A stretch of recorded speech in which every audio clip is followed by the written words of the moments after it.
Hey everyone, I hope you're having a great day. Today we're going to talk about how to hold a bow. Why don't you check out these two clips real quick?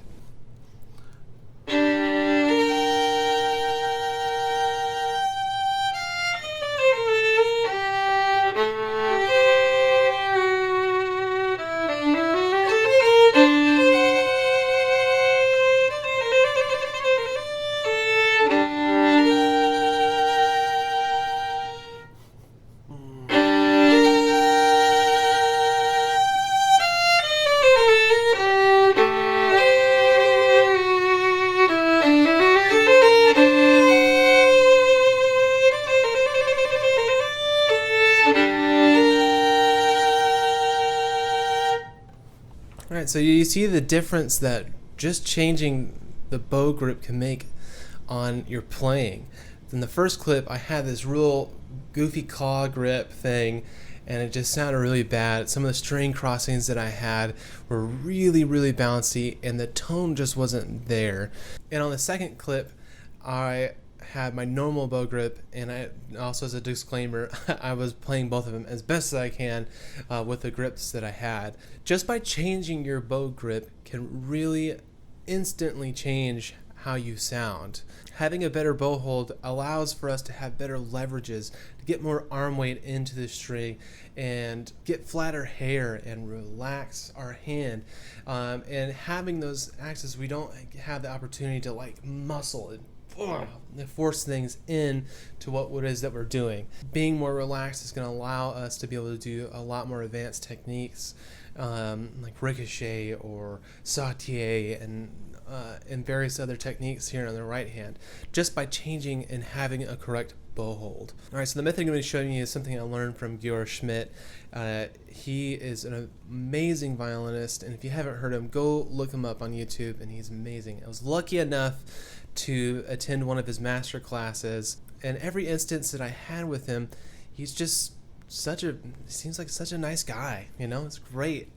Alright, so what you're going to need is have your bow somewhere close by or in your left hand. It doesn't really matter where. And then with your right hand, what we're going to do is we're going to shake it out like we're flicking water, and then go down to your side, and then go up nice and where it's like nice and bobbly, you know, gooey, and then flop it over.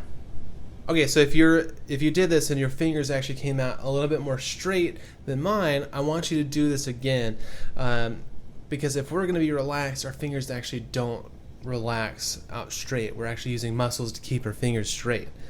Okay, so something I want you to notice here with your left hand is how everything is curved. Your fingers want to stay curved as they're relaxed.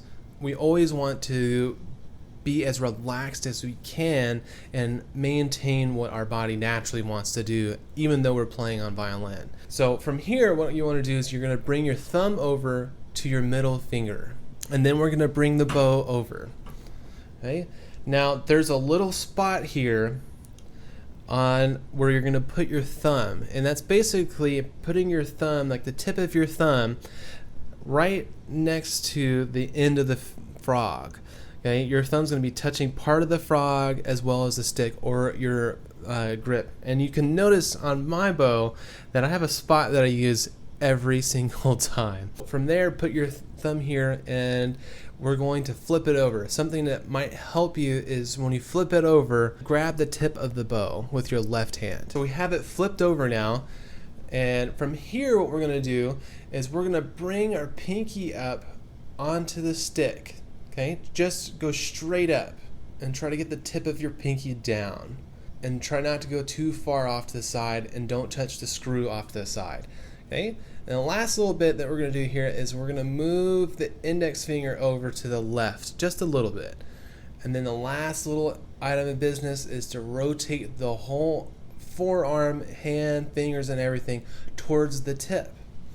Now, as you can see, we actually have ourselves a bow grip. I want to throw out just a couple of items of like detail. I want to cover the points of contact where our fingers touch the bow. Our thumb and pinky are going to actually be touching with the tips. So the tip of your thumb and the tip of your pinky. Okay, so the tip of the thumb, biggest mistake I see is that we have to curve our thumb, and it's super important that we curve our thumb, but don't overextend it, okay? Because if we start to overextend it, then we have all sorts of issues with it, and it can cause a lot of pain and get your thumb to kind of lock up. And then the pinky, like I said before, make sure it's not too far off to the right, okay? We don't want to stretch too far out, okay? And then for our last 3 fingers, we're going to try to get between these 2 knuckles here. So basically right here in the middle. These 2 fingers are going to touch right on the stick. Okay? Like right on it.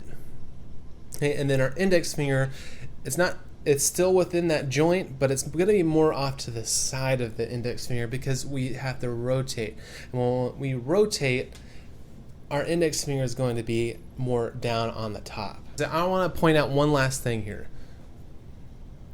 Pay attention to not how my hand relates to the bow, but how my hand looks by itself. So if I take the bow away, okay, you see how close all of my fingers are, okay? But it may look like my hand is covering a lot of distance here in comparison to the bow. We want to make sure that you don't overextend your index finger, you don't overextend your pinky. The 2 most common mistakes that I see with people holding a bow for the first time is going to be straight fingers, so it's like holding with the tips of our fingers, so we get this really wonky and tight and no flexibility type of bow grip. And then our second one is that we have a good bow grip, but we start to overextend, and then we're stretching too much and we're using muscles in weird places on our hands. We're going to get tight, and it's just not going to be really comfortable and healthy for our bow grip in our hand.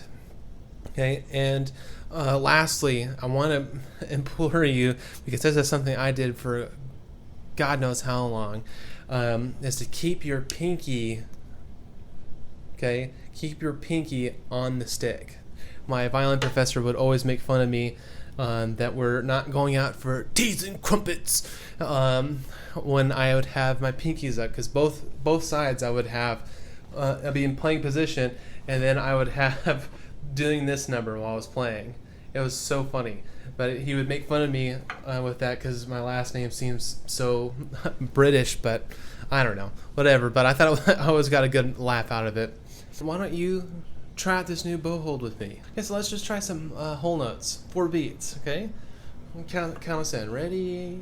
And 1, 2, 3, 4.